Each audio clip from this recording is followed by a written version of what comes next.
শুধু চুলের পেখম করলে ভদ্রতা না, সিবা প্যান্ট কিনলে ফ্যাশন না, নারীর পিছনে ঘুরঘুর করে ঘুরলে এটা কোনো জীবন না। জিন্দিগি কোনো নারীর জন্য বানায় নাই। সারা দিন রাত নারীকে নিয়ে কল্পনা, ছবি, নাচ, গান, হ্যাঁ, জিনা, ব্যভিচার, প্রেম, ভালোবাসা, মেয়েকে নিয়ে কল্পনা। এটা একেবারে নিকৃষ্ট, অপদার্থ, অকর্মণ্য একটা মানুষের কাজ হইতে পারে। মাতাল ছাড়া আর কিছু না বেটা। তোরে বুঝি খোদা বেড়ি লেগে বানাইছে শুধু? ছেলে পেলে তোমাদের চেহারা দেখলেই তো বোঝা যায় বাপ। অনেক ছেলের দেখলেই তো বোঝা যায় যার কপালে আজকের মাগরিবের নামাজের সেজদা নাই। কেমনে পারলি নাফরমান? আল্লাহকে সেজদা না দিয়ে আল্লাহর ঘরে ঢুকলি কেন? এই নাফরমান, কেমনে ঢুকলি? বেহায়া। রাস্তার কুত্তার দিকে তাকায় দেখিস বেটা, কুত্তার দিকে তাকায় দেখিস। যদি সেলফি তুলতে হয় কুত্তার লগে তুলবা। বেনামাজি, যদি সেলফি তুলতে হয় কুত্তার সাথে উঠাইবা, আর একসাথে দুইজনের ছবি দিয়া বলবা এই দুই জানোয়ার সেজদা দেয় না। ওইটাও না, এটাও। মানুষের সাথে ছবি উঠাই, মানুষের লগে উঠাইবা কেন? তুমি তো নামাজই পড়ো না। তুমি মানুষ কিসের? তুমি কিসের মানুষ? আবার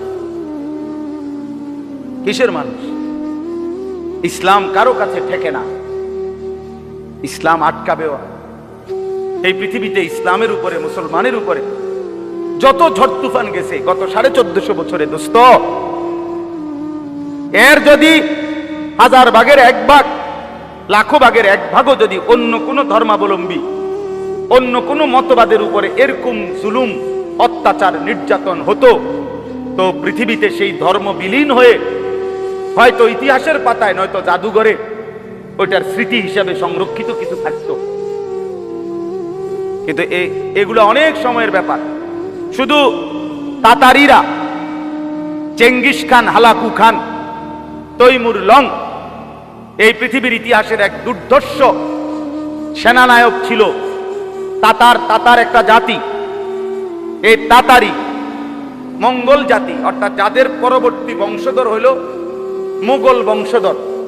আমাদের এই ভারতীয় উপমহাদেশ যারা শাসন করছে, মুঘল সাম্রাজ্য, এই জহিরুদ্দিন মোহাম্মদ বাবর, তারপরে বাদশাহ হুমায়ুন, বাদশাহ আকবর, জালালউদ্দিন মোহাম্মদ আকবর, এরপরে আওরঙ্গজেব, আলমগীর, এই যে এদের পূর্বপুরুষ ছিল কাফের। এবং এই পৃথিবীতে মুসলমানদের উপরে সবচেয়ে বেশি জুলুম যারা করছে, মুসলমানদেরকে সবচেয়ে বেশি মারছে যারা, হত্যা করছে অকাতরে, আজকে ইসরায়েলের এই কুত্তা যেভাবে মারছে, এই নেতানিয়াহুর চাইতেও নিকৃষ্ট কাফের ছিল ওরা। কিন্তু ওদের যেই একটা ল্যাংড়া লোক ছিল তৈমুর লং, ওই বংশের, সে অনেক বড় সেনাপতি ছিল, যোদ্ধা ছিল। সে বলছিল পৃথিবীর শেষ প্রান্ত যদি একটা মুসলমান বেঁচে থাকে, আমি তাকে হত্যা না করেও থামবো না। প্রিয় ভাই, অনেক লম্বা ইতিহাস। এই সিদ্ধান্ত ছিল তার।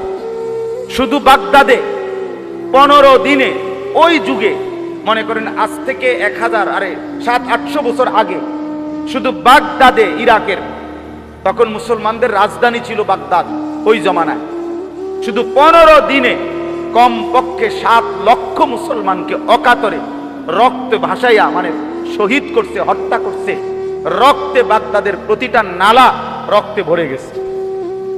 দজলা নদীর পানি লাল হয়ে গেছে মুমিনের রক্ত। সিদ্ধান্ত ছিল তার এটা, যে একটা মুসলমান বাঁচতে দিবে না। কিন্তু আজকে ওইসব বেঈমানরা নাই, পৃথিবীতে মুসলমান আছে, আছে না? ইসলাম আছে না? তোমার জন্য, আমার জন্য ইসলাম আটকাবে না। তুমি হেরে যাবা, আমি হেরে যাব। তোমারে জাহান্নামে ছুঁড়ে মারবে, আমারও জাহান্নামে ছুঁড়ে মারবে। আল্লাহর দ্বীনের জন্য, ইসলাম কিয়ামত পর্যন্ত চলার জন্য যে পরিমাণ যখন লোক দরকার, রব্বে করিম তা তৈরি করতেই থাকবেন। তৈরি করতেই থাকবেন, তৈরি করতেই থাকবেন। আজকে তোমরা বলো কিশোর যুবক, এ পরিমাণ মুসলমান যদি তোমরা তোমাদের মহল্লায় হও, এখানে যারা আসছো খুব বেশি দূর থেকে না, কেউ রংপুর থেকে আসো নাই, আমরা জানি তুমি গাইবান্ধা কুড়িগ্রামের মানুষ না, তুমি এই অঞ্চলের আশপাশের মানুষ, ঠিক না বলেন? 10 মাইল 20 মাইল 30 মাইল 5 মাইল 6 মাইলের ভিতরের মানুষ না তোমরা? তো তোমরা যদি 5 ওয়াক্ত নামাজ মসজিদে পড়তা তো দুশমন আরো বেশি ভয় পাইত। খোদার কসম, যদি তোমরে ফজরের নামাজে, আমার কাছে আরবিতে কিতাব আছে গাড়িতে, ইয়াহুদি ধর্মে স্পষ্ট কথা লেখা আছে, ইয়াহুদিদের কিতাবে, মুসলমান যেদিন এশার নামাজ আর ফজরের নামাজ বরাবর হবে মুসলমানের মুসল্লি, সেদিন মুসলমানদের হাতে ইয়াহুদিদের চূড়ান্ত পতন হবে। সেদিন মুসলমান পূর্ণভাবে জিতবে ইয়াহুদিদের উপরে, যেদিন ফজর আর জুমার মুসল্লি বরাবর হবে। আজ আমরা বরাবর বলে না কেন? এই ছেলেরা বলো না, জুমার নামাজের মুসল্লি আর ফজরের মুসল্লি বরাবর। মসজিদ ভাঙ্গা মসজিদ হয়, জুমার নামাজের মুসল্লি হয় না, জাগা হয় না দেখা। মসজিদের কাম দোতলা হয়, শুক্রবারে জাগা হয় না দেখা। বারান্দা বাড়াইছে, শুক্রবারে জাগা হয় না দেখা। মূলত বিষয়টা এটা না, জায়গায় জায়গায় যে নতুন মসজিদ হয়, কি উদ্দেশ্যে? শুক্রবার। তো ফজরের নামাজ, জোহরের নামাজ, আসরের নামাজ কে পড়বে তাইলে? বলো ভাইয়া, বলো। দয়া করে ভাবতে শিখো, ভাবতে শিখো ভাইয়া, ভাবতে শিখো। আমি বলছি অনেক আলেমের কাছে, আমি ব্যক্তিগত আমার একটা ছোট্ট বুঝ, আমরা যারা কোরআন সুন্নাহর ইলম নিয়া বা সামান্য কিছু আলেম পরিচয় দিয়া দ্বীনি খেদমত করার চেষ্টা করি, আমাদের দেশেও সরকার কে আসবে আর কে যাবে, যেই আসুক আমরা আলেম ওলামা যারা দ্বীন ইসলামের বিশুদ্ধ কথা যেই হোক বলতে চায়, উনি নিরাপদ থাকতো না, হইতো না। পৃথিবীতে কোন আলেমে দ্বীন কোরআন সুন্নাহর সহি কথা বলবে আর জমিদারি লইয়া বইয়া থাকবে, বড়া আরামসে, বিপদ হবে না। হত্যা, জুলুম, জেল, নির্যাতন, হামলা, মামলা, এটা উনার কান্দে আসবে না, ওটা হবে না, এটা হবে না। আমগো কপাল এটাই, আমরা এই কপাল লইয়াই চলতে হইব। আমাগো পূর্বপুরুষেরও যারা ইলমের খেদমত করছে, তারা এই জেল, জুলুম, নির্যাতন, হুমকি ধমকি, ষড়যন্ত্র, এই নিয়েই ওনারা কবরে গেছে গা। আমরাও এই নিয়েই কবরে যাইতে হবে। কাজেই আমাদের হিসাব একটা, যে দুনিয়ায় আমাদের সুখের কোনো হিসাব নাই, দুনিয়া আমাদের সুখের কোনো দরকারও নাই, দুনিয়ার সুখ আমাদেরকে আল্লাহ দিবেও না। অতএব আখিরাতই যথেষ্ট, দুনিয়া চাই হই হোক। দুনিয়া মিললো আলহামদুলিল্লাহ, না মিললো আলহামদুলিল্লাহ, কিন্তু আল্লাহকে ছাড়া যাবে না, দ্বীনকে ছাড়া যাবে না। বন্ধু, মুসলমান পরিচয় দিয়া শতভাগ আনন্দে থাকতে পারত না। ইসরায়েল ফিলিস্তিনের উপর থেকে অবসর হইলে আমাদের উপরে আসবে, অমুকের উপরে আসবে, তমুক। সারা পৃথিবীর মুসলমান হত্যা করা এটা তাদের মিশন। শুধু গাজা মুসলমান হত্যা করা তাদের টার্গেট। মিশন শুধু 90 লাখ মানুষ মারা না, মিশন তো 200 কোটি মুসলমান নিশ্চিহ্ন করা। তোমাদের এই চুল, এই চেহারা, বেনামাজি এই জিন্দেগি, সেজদাবিহীন এই জীবন, রাত নাই দিন নাই, নারী, ছবি, মোবাইল, অস্থির দৃশ্য, প্রিয় ভাই, কেমনে পারবা? দুইটা স্লোগান দেওয়া আর আল্লাহর জন্য জীবন দেওয়া এক কথা না। স্লোগান সবাই দিতে পারে, আল্লাহ আমাদেরকে বুঝ দান করে। এইটাই এই আয়াত। তাহলে আমি ওই কথাটা শেষ করি। আল্লাহ নবী সাল্লাল্লাহু আলাইহি সাল্লাম এর ভালোবাসার কথাটা বলতেছিলাম। 2 নাম্বার। 3 নাম্বার হলো, প্রত্যেক কাজ যে ব্যক্তি সুন্নাত মোতাবেক করার চেষ্টা করে, রাসূলুল্লাহ সাল্লাল্লাহু আলাইহি সাল্লামের তরিকা মোতাবেক, তো নবীজির প্রতি তার ভালোবাসা বাড়তেই থাকে, বাড়তেই থাকে।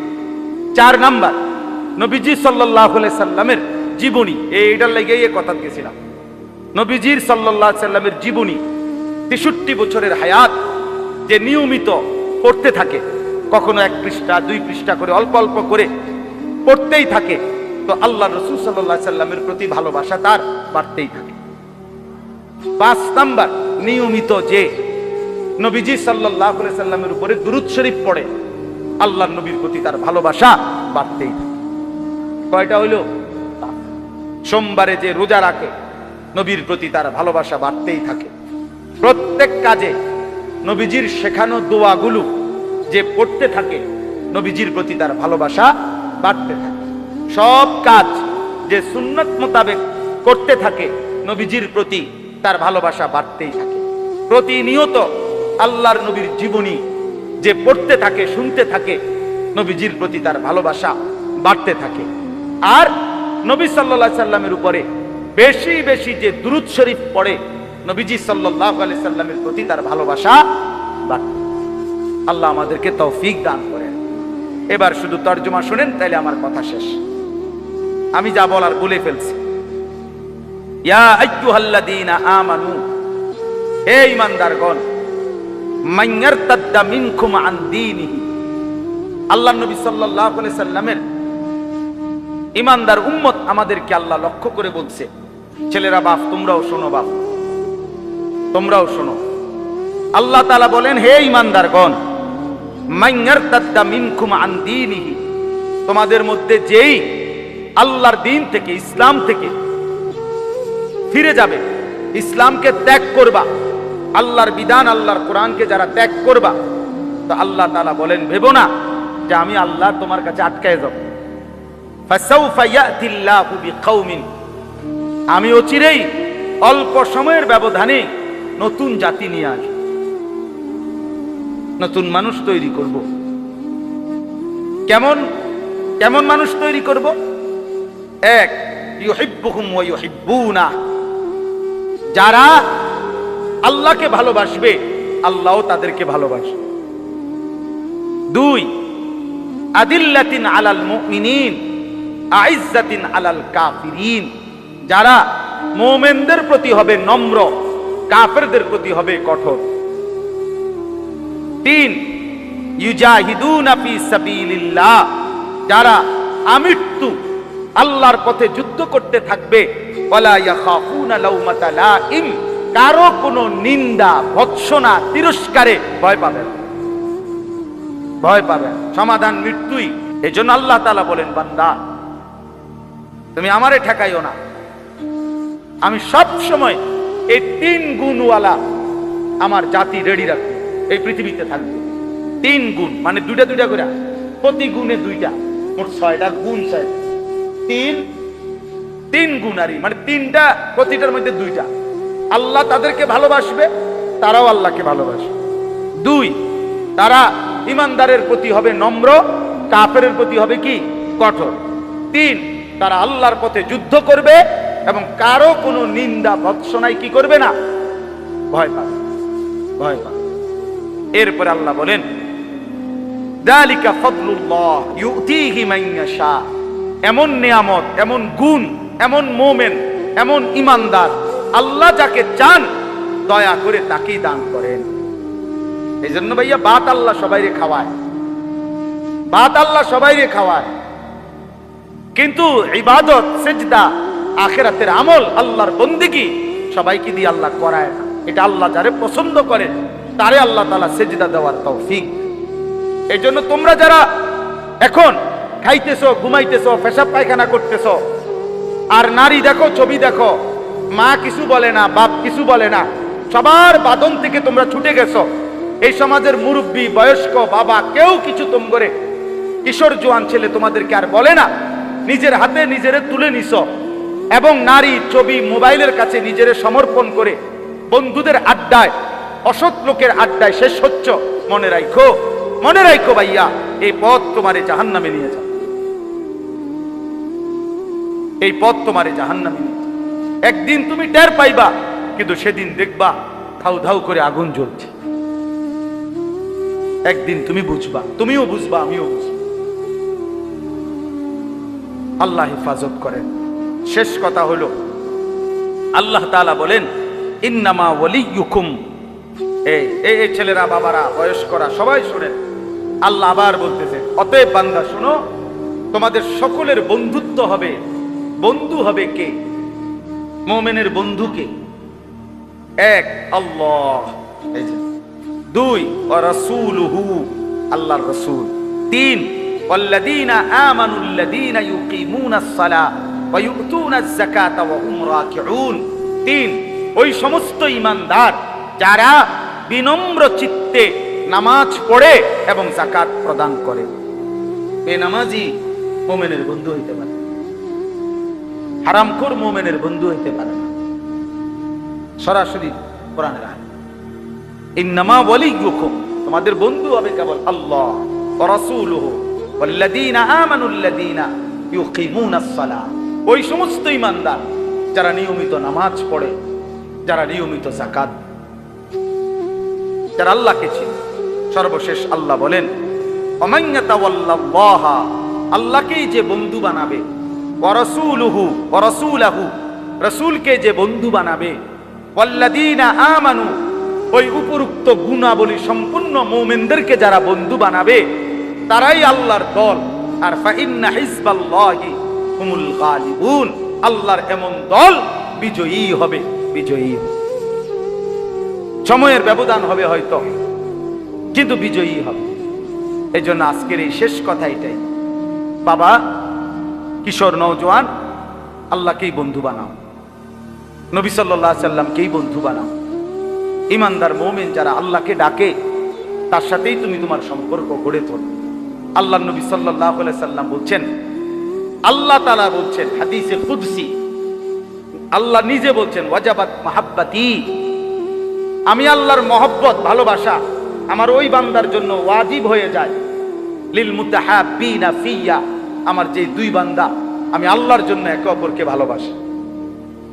দুই, ওয়াল মুতাজালিসিনা ফিয়া, যে দুই বান্দা আমি আল্লাহর জন্য পরস্পর বসে আমার আল্লাহর কথা শুনবে, দিন শুনবে, এই জন্য এই যে আমরা বসছি। ওয়াল মুতাজাবিরিনা ফিয়া, আল্লাহর জন্যই, সন্তুষ্টির জন্যই একে অপরের সাথে সাক্ষাৎ করে, মোলাকাত করে। আল্লাহ বলে তাদেরকে ভালোবাসা আমি আল্লাহর জন্য ওয়াজিব।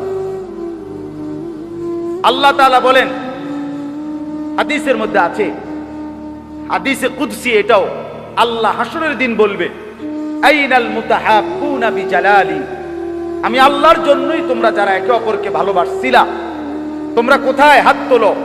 আল ইয়াউমু উযিল্লুহুম ফি যিল্লি ইয়াউমা লা যিল্লা ইল্লা যিল্লি, আজ আমি তোমাদেরকে যারা আমার জন্য একে অপরকে ভালোবেসেছিলে আমি আল্লাহ আজকে তোমাদেরকে আমার আরশের নিচে ছায়া দেব, যেই আরশের ছায়া ব্যতীত আর কোথাও কোনো ছায়া নাই। এজন্য বন্ধু, দুষ্টকে বন্ধু বানায়ও না, কিশোর নওজোয়ান নষ্ট হইও না, চরিত্রহীনের খপ্পরে পড়ো না। নারী, ছবি, মোবাইল, উলঙ্গ দৃশ্য, অশ্লীলতা, বেহায়াপনা, অসভ্যতার নোংরামি, এটাই যে আলাপ করে অথবা নিজেদের মধ্যে বিশ্লেষণ করে, সে তোমার বন্ধু না। 3টা থেকে রাত 10টা যার সাথে তুমি কাটাইলা 7 ঘন্টা, এই 7 ঘন্টার মধ্যে 3 ওয়াক্ত নামাজ চলে গেছে, আসর, মাগরিব, এশা, অথচ বন্ধু নামের যেই জানোয়ার একবারও তোমারে নামাজের কথা বলে নাই, তো মনে রাখো ওইটা বন্ধু না, ওইটাই শয়তান, ওইটাই ইবলিস।